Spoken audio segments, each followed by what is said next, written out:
छिपा भर चना ना ले बेटी बाहर आएला ने छिपा भर चना ना ले बेटी बाहर आएला न छीटा हूँ ना पाएला ना पापा दरवाजावा छीटा हूँ ना पाएला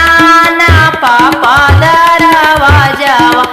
घोड़ावा चढ़ा ले जिया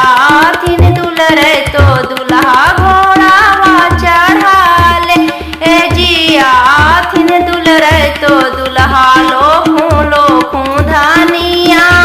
जी मौरिया के लारी